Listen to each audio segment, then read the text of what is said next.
Assalamualaikum warahmatullahi wabarakatuh.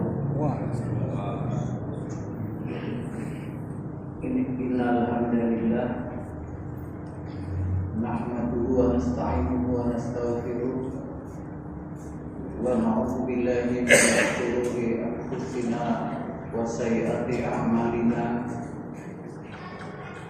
May yahdihillahu fala mudilla lahu wa may yudlil fala hadiya lahu. Asyhadu an la ilaha illallah wahdahu la syarika lahu wa asyhadu anna Muhammadan abduhu wa rasuluh. Allahumma shalli wa sallim ala nabiyyina Muhammad wa ala alihi wa sahbihi ajma'in, amma ba'd. Qala Allah ta'ala fil Qur'anil Karim, ya ayyuhalladzina amanu taqullaha haqqa tuqatih wa la tamutunna illa wa antum muslimun.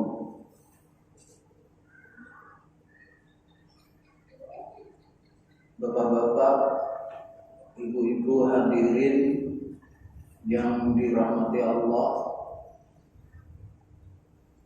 marilah kita memuji kepada Allah dengan mengucapkan alhamdulillah, karena kita telah dapat karunia dari Allah, mendapatkan taufik dan hidayah, sehingga masih diberi kesempatan oleh Allah untuk menambah amal ibadah guna menghadapi kehidupan di akhirat yang kekal abadi dan sangat mengerikan. Bapak-bapak dan ibu-ibu sekalian, perkuatlah keimanan,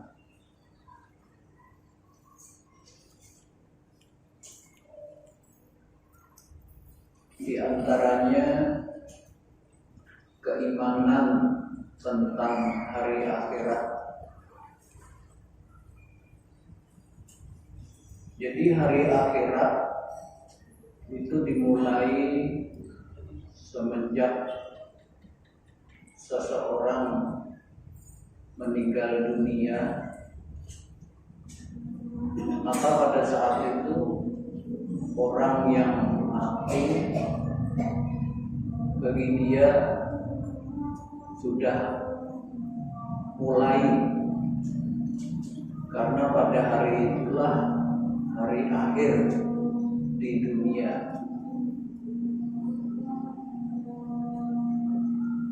Di dalam agama kita, rangkaian yang berkaitan dengan kehidupan di akhirat itu sangat mengerikan.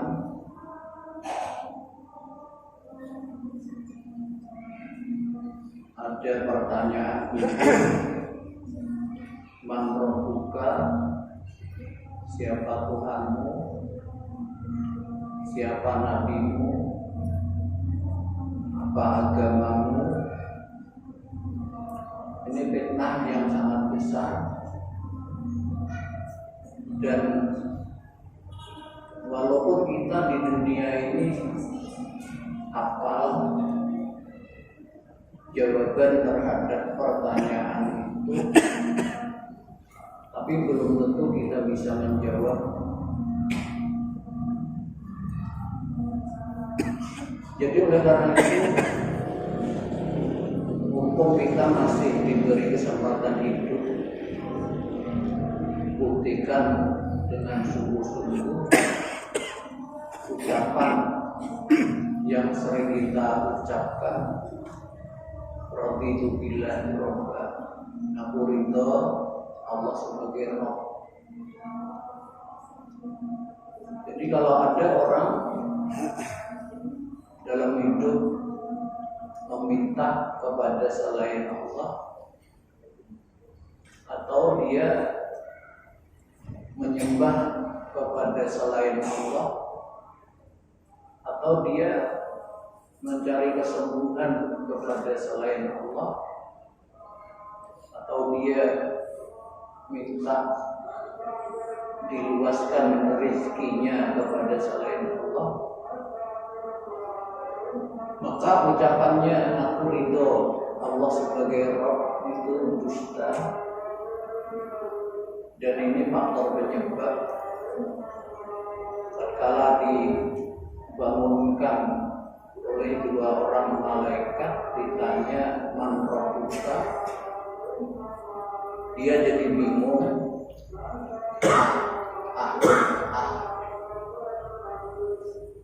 Bahkan tatkala akhir hayat, agama kita memberikan tuntunan barang siapa akhir hayatnya mengucapkan la ilaha illallah dakhala jannah. Tapi kalau dia dalam kehidupan ini walaupun sering mengucapkan raditu billahi robba, tapi dia masih menuhankan selain Allah, amat sulit untuk mengucapkan kalimat itu. Termasuk wabil islami dina, aku ridho Islam sebagai agama. Jadi kalau bapak-bapak dan ibu-ibu yang mengaku ridho Islam sebagai agama, tetapi mencari solusi dalam permasalahan hidup itu keluar dari Islam, ini juga ucapannya Rabbi tubillahi robba wa bil islami dina itu tidak benar. Islam agama yang sempurna. Bapak-bapak dan ibu-ibu mencari solusi dalam permasalahan apa saja itu di dalam agama kita Islam sudah ada. Sampai-sampai orang Yahudi agung bahwa di dalam Islam itu urusan makan, urusan buang air, bagaimana cara tidur, itu diatur dan sempurna. Dunia baik itu bikinan profesor manapun, doktor manapun, tidak akan mampu menyaingi kesempurnaan dan kehebatan Islam. Demikian juga kalau kita mengatakan aku ridho Muhammad sebagai Rasul. Ini kalau dalam kehidupan kita apabila sudah jelas ucapan Rasul, sunnah Rasul, itu jangan dikalahkan dengan perkataan siapapun, walaupun profesor tamatan Amerika, walaupun orang yang terbaik di dunia. Kemudian rangkaian kehidupan akhirat sekali lagi mengerikan. Di alam barzakh itu berapa tahun lamanya. Nabi kita sendiri di alam barzakh sudah 1400 tahun lebih, belum nabi-nabi sebelumnya. Bahkan ayah ibu kita, kemudian teman-teman kita yang pada saat ini masih terbayang wajahnya, masih terbayang apa yang dilakukannya di hadapan kita. Jadi semuanya ini sekali lagi mengerikan. Di alam barzakh itu ada siksa,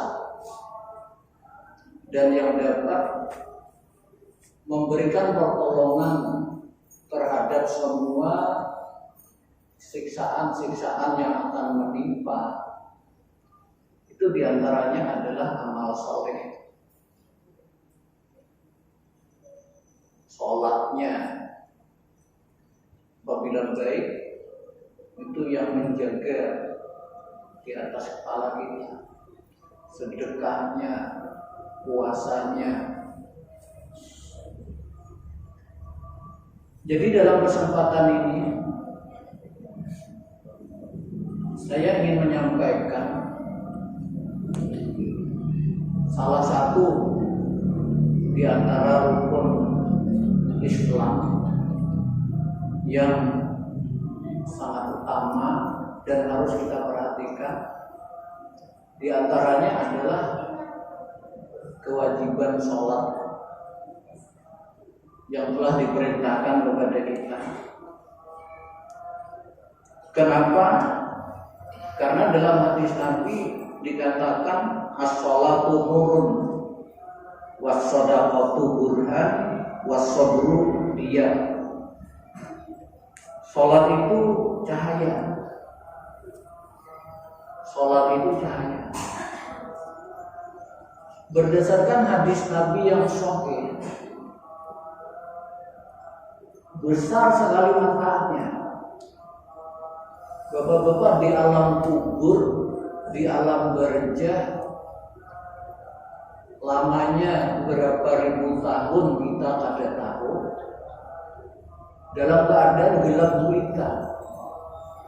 Sholat itu selain memberi cahaya, dia yang akan selalu membela kita.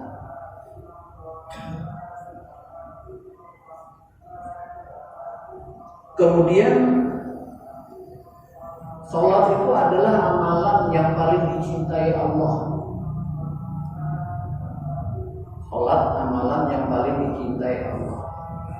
Kalau Allah sudah mencintai orang-orang yang melakukan sesuatu amalan yang paling dicintai Allah, insya Allah pelakunya akan mendapat cinta Allah. Rasulullah bersabda, as-sholatu ala waqtiha. Ini tatkala para sahabat bertanya, amalan apa yang paling dicintai oleh Allah? Nabi kita menjawab, sholat pada waktunya. Sholatlah pada waktunya. Itu nanti akan kita bicarakan. Waktu sholat itu sedikit panjang, umpamanya maghrib sampai isya. Tapi di sini nanti kita diperintahkan agar supaya melakukan sholat itu di awal waktu. Tujuannya apa?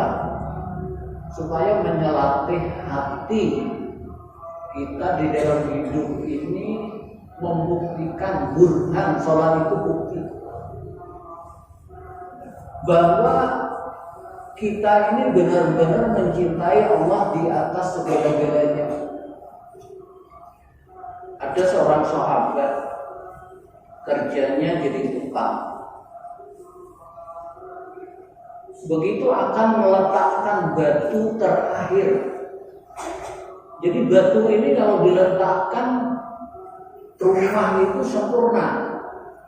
Begitu akan meletakkan batu terakhir, terdengar panggilan Allah, Allahu Akbar, Allahu Akbar.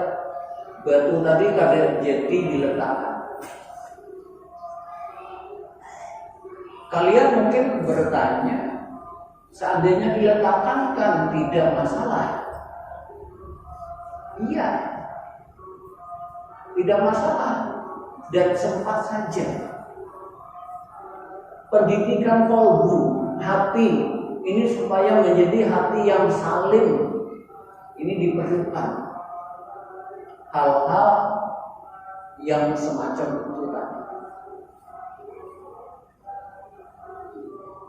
Jadi oleh karena itu, ikutilah orang-orang terbaik dalam generasi kita umat Islam kalau ingin menjadi ridho Allah. Walladzina taba'uhum bi ihsan radhiyallahu anhum wa radu anhu. Jadi barang siapa yang mengikuti para sahabat dengan baik, radhiyallahu anhum, Allah akan ridho kepada mereka dan mereka ridho kepada Allah. Bisa dibuka surah At-Taubah ayat 100. Jadi mengikuti itu mengikuti segala apa yang dilakukan sekecil mungkin, diantaranya permasalahan-permasalahan yang dapat menyebabkan cinta kita kepada Allah itu dapat kita buktikan, cinta kita kepada Rasulullah itu dapat dinomorsatukan. Di dalam hadis itu ada diriwayatkan sahabat yang paling tepat kelakuannya dengan Rasulullah itu adalah Abdullah bin Umar. Sampai-sampai tatkala Abdullah bin Umar itu naik unta sampai di suatu tempat, karena dia pernah melihat untanya di tempat itu keliling 3 kali. Oleh Abdullah bin Umar, unta yang dinaikinya dikelilingkan 3 kali. Kemudian berhenti lantas sholat 2 rakaat. Padahal mengelilingkan unta sampai 3 kali itu walaupun dikerjakan Nabi, tapi kita nggak tahu itu apakah bagian ibadah atau tidak. Para sahabat pada umumnya berkelakuan seperti itu di dalam mencontoh Nabi. Tadi dikatakan sholat sangat utama karena sholat adalah tiang agama. As-sholatu imaduddin. Kalau sholatnya ini hancur, runtuh, selesai. Kita tidak akan selamat karena agamanya runtuh. Sholat yang pertama dihisab. Awwalu ma yuhasabu bihil abdu yaumal qiyamah as-sholat. Yang pertama kali dihisab pada hari kiamat sholat. Wa in sholahat sholaha lahu sa'iru alaihi wa in fasadat fasada sa'iru alaihi. Kalau sholatnya baik, beres, yang lain pun baik. Tapi begitu diperiksa, sholatnya hancur, rusak, gak pacangan selamat. Oleh karena itu dalam riwayat lain dikatakan jika sholatnya baik, sungguh dia telah beruntung dan berhasil. Dan jika sholatnya rusak, sungguh ia telah gagal dan rugi.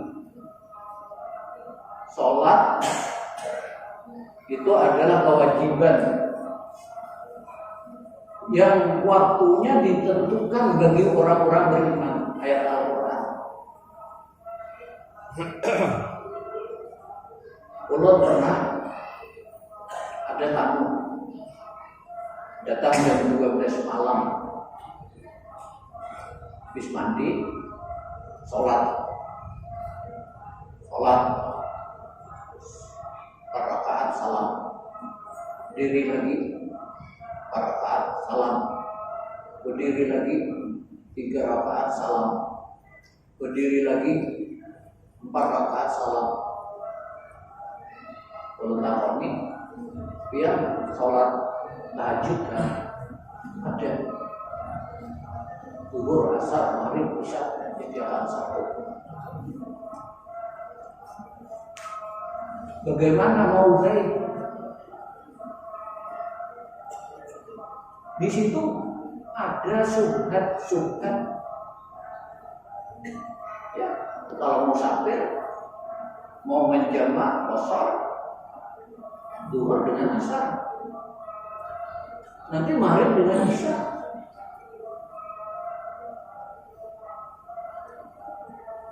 Kadang-kadang ada subhat lain. Udah nanti kalau mati dihitung, perkirakan berapa tahun pada sholat, karena dibayari karena behilah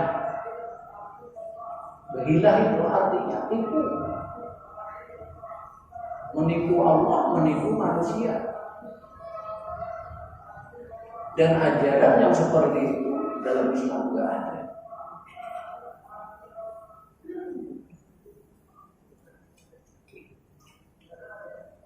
Kemudian wasiat terakhir Rasulullah kepada umatnya yang kedua, Rasulullah berwasiat, dan ini wasiat terakhir, as-sholah. Diulang-ulang sampai dadanya memburuh, tetapi di lisannya kadang terdengar suara as-sholah. Peliharalah sholat, wahai umatku, peliharalah sholat, wahai umatku. Bahaya sekali kalau sholat kita itu tidak diperhatikan. Kemudian kalau kita membaca dalil-dalil secara lengkap, sholat itu untuk laki-laki berjamaah. Ada yang menerangkan tentang derajat pahalanya.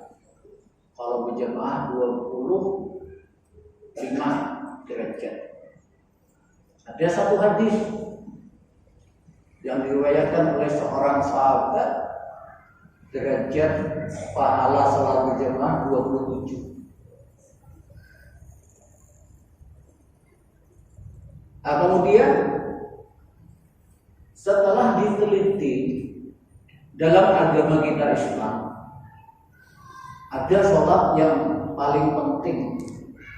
Semuanya penting, yaitu yang 5, tetapi yang paling utama itu ada 2, yaitu sholat subuh dan sholat asar.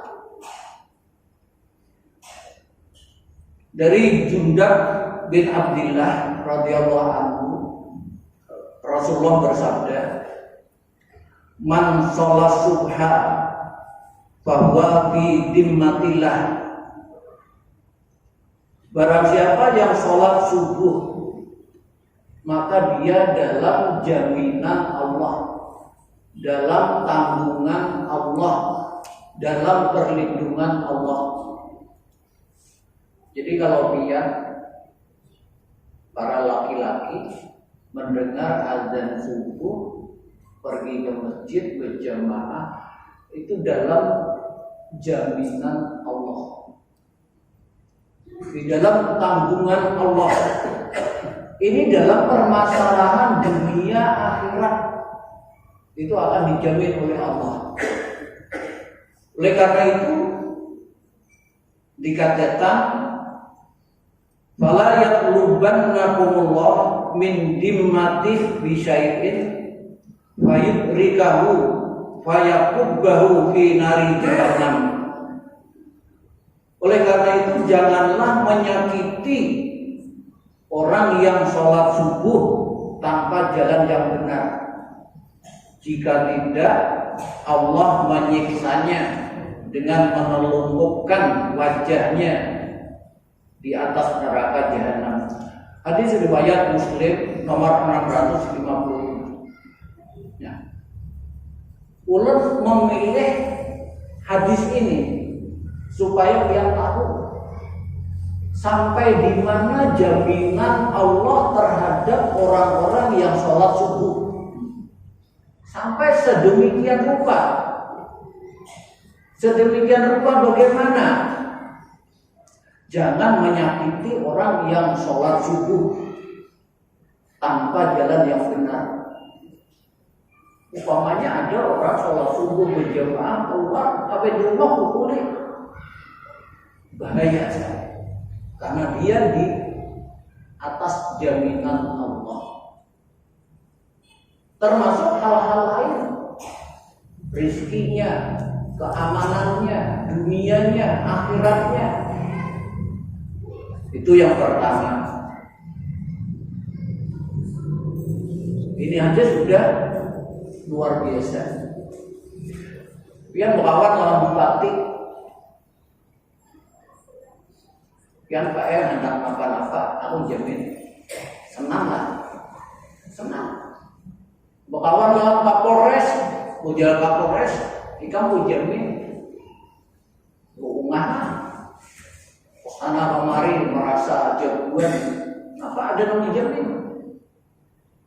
Itu hanya bupati, orangnya bisa mati, bisa garing. Ini yang menjamin Allah, yang maha kaya, yang maha gagah perkasa, yang maha pemurah. Coba, sehingga tatkala kita selesai sholat subuh, tidak ada yang ditakuti. Jadi di sini itu kalau dibicarakan panjang tentang jaminan Allah. Kemudian yang kedua dari Abu Musa, Nabi SAW bersabda, "Sholal bardaini dakhala jannah." Barang siapa yang mengerjakan sholat bardain, sholat bardain itu Pak, sholat di waktu dingin. Para ulama mengatakan waktu subuh dan asar. Kalau subuh bujur dingin, kalau asar Pak, asar itu pakai waktu mulainya subuh mengarah kepada dingin, itu waktu asar. Karena waktu matahari tepat di tengah, mulai condong sampai bayang-bayang sama dengan benda, ini mulai dingin. Jadi barang siapa yang mengerjakan sholat bardain, maka ia akan masuk surga. Hadis riwayat Bukhari nomor 574, Muslim nomor 635. Adalah yang lebih hebat dari masuk surga, kekal. Di sana ada bidadari. Bidadari itu dalam hadis yang sahih, kerudungnya aja itu kalau sampai nampak di dunia ini Pak akan menjadi terang benderang. Seduniaan ini terang benderang. Itu hanya kerudung.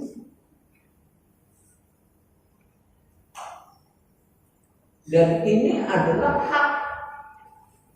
Yang berkata ini Rasulullah yang kita cintai, yang kita sudah mengatakan ridho Muhammad sebagai Rasul. Apa yang dikatakannya itu benar, nggak pernah dusta. Coba sholat subuh, sholat asar berjamaah, maka ia akan masuk surga. Yang ketiga, Ibnu Battal rahimahullah berkata, sholat subuh seseorang mendapat perhatian Allah pada hari kiamat. Karena dua sholat inilah saat berkumpulnya malaikat. Dalam Al-Quran Allah berfirman, wa Qur'an al-fajri inna Qur'an al-fajri kana mas'uda. Sesungguhnya salat subuh itu disaksikan oleh malaikat. Surah Al-Isra ayat 78. Rasulullah bersabda, wa tajtami'u malaikatul lail wa malaikatun nahar fi sholatil fajri. Dalam riwayat lain, pada waktu subuh dan pada waktu asar.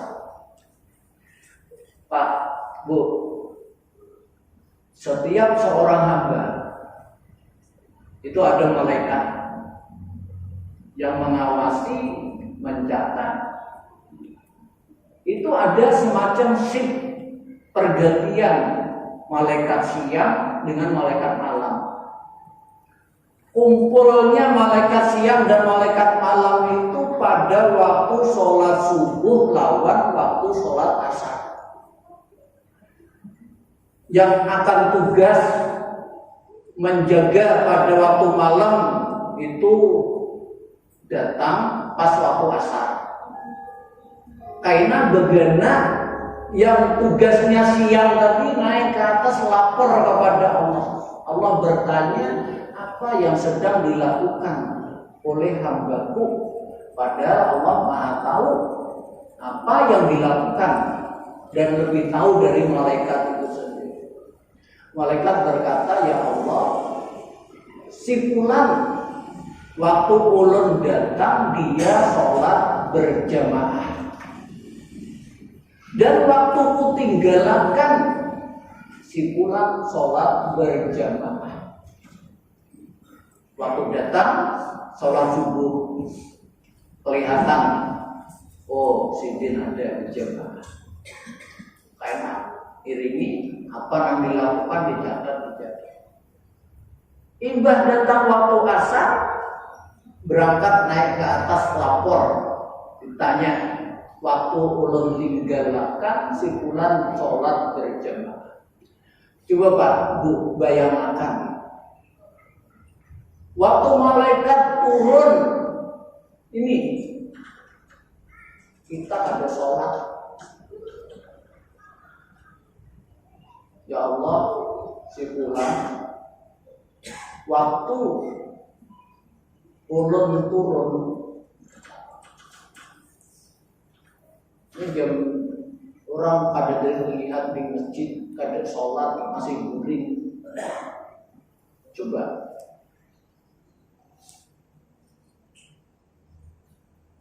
ini, padahal di dalam agama kita Islam, orang yang tidak melaksanakan perintah itu dosanya lebih berat dibandingkan orang yang melakukan pelanggaran terhadap larangan. Orang yang melakukan pelanggaran terhadap larangan, umpamanya Nabi Adam alaihissalam bersama istrinya Hawa, la taqrabu hadhihi syajarah, jangan kau dekati ini pohon, dilanggar. Coba bayangkan, pelanggaran itu menyebabkan Adam dan Hawa turun dari surga. Begitu menderitanya. Walaupun mendapat ampunan, tapi iblis diperintah sujud kepada Adam, nggak mau sujud. Kita manusia diperintah sujud, sholat subuh, nggak mau mengerjakan, lebih parah. Dan sebesar-besar dosa setelah syirik pada sholat.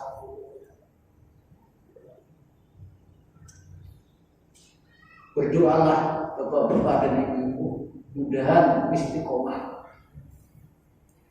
waktu sujud berdoa, Allahumma inni ala dzikrika wa syukrika wa husni ibadatik. Mohon, karena kita ada tahu ketetapan apa, takdir apa yang akan datang di kemudian hari. Oleh karena itu berdoa.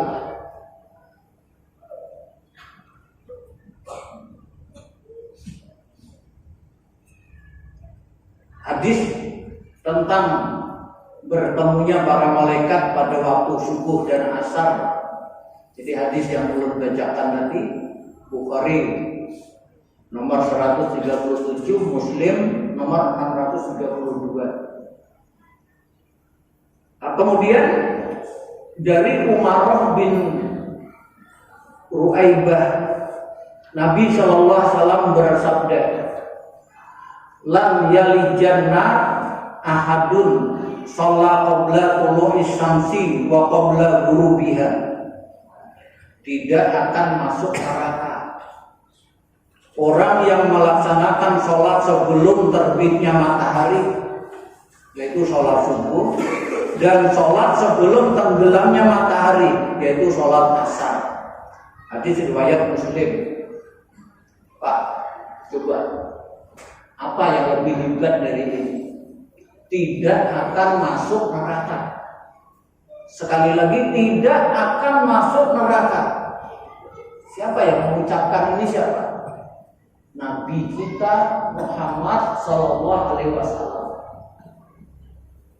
Yang mana apa yang diucapkannya adalah semata-mata kebenaran. Dia berkata, "Wala yantiqu 'anil hawa in huwa illa wahyu yuha."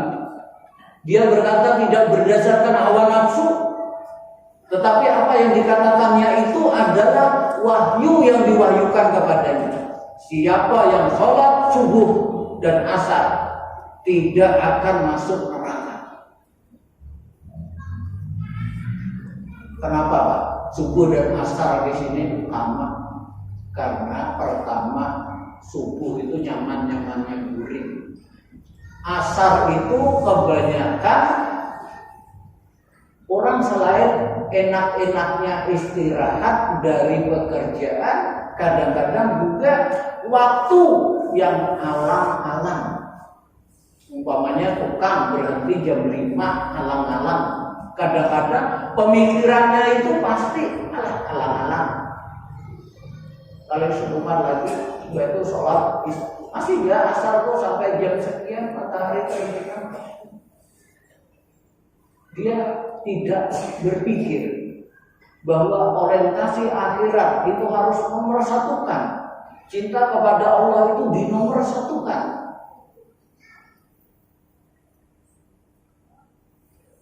Kadang-kadang, Pak, sesuatu itu yang bagusnya bagaimana? Itu antara 3 orang itu kalau ditanya lain-lain.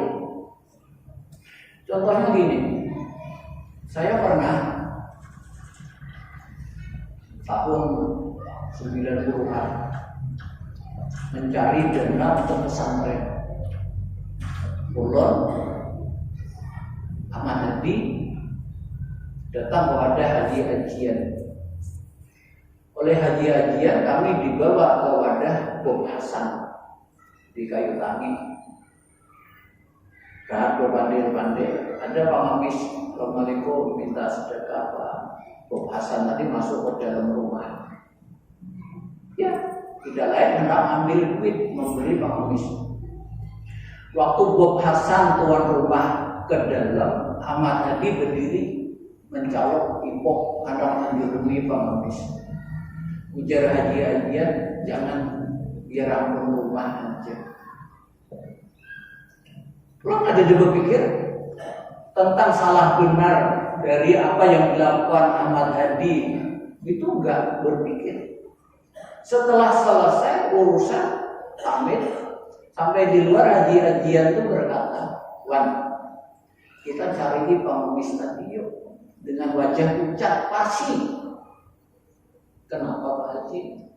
Aku rasa berdosa menangati Ahmad Hadi memberi pengemis. rasa menghambat rezekinya orang. Pucat muat, hutang. Cari seperempat jam ada keliling kayu tangi karena banyak keluar masuk gang. Akhirnya ketemu. Kira-kira seperempat jam. Itu pakai orangnya tadi. Sudah mata di dunia menghadap dulu. Nanti jurung ada banyak. Mengkadang 2000 berapa? Yang menyaksikan itu merasa salah lah, aji-ajian. Masalahnya hati seseorang lawan orang lain. Kayak ulama lapar, ada delima hanyut diambil, setelah dimakan bekalangan. Halal kan ada. Cari ampun delima, pahulu sungai ketemu, tangan pun dilimpah, bangga, malah diambilnya menantu. Ini cerita-cerita untuk hati kita. Bagaimana seharusnya hati kita ini menghadapi kehidupan. Jadi qalbun salim ini yang akan selamat.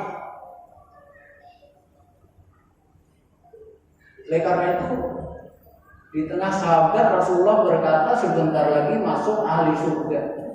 Datang laki-laki tua, jinten sandal, jenggotnya masih basah oleh air bekas wudhu. Masuk sholat. Besoknya kayak itu lagi, sebentar lagi masuk ahli surga. Orangnya itu juga, sikapnya kayak itu juga, sampai 3 kali.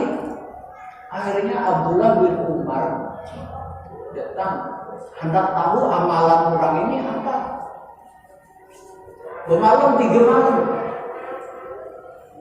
Setelah bermalam ternyata orang ini ibadah lahirnya itu biasa-biasa saja.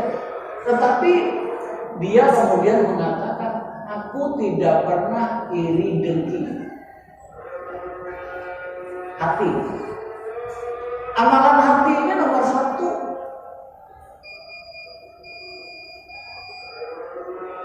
Jadi keutamaan sholat subuh ini sangat banyak. Mudah-mudahan yang ada tadi dapat meningkatkan ibadah sholat kita, karena ini merupakan yang pertama kali bisa. Kalau ada yang salah dari ulun pribadi, kalau benar semata-mata dari Allah. Subhanallahumma wa bihamdika, asyhadu an la ilaha illa anta, astaghfiruka wa atubu ilaik. Assalamualaikum warahmatullahi wabarakatuh.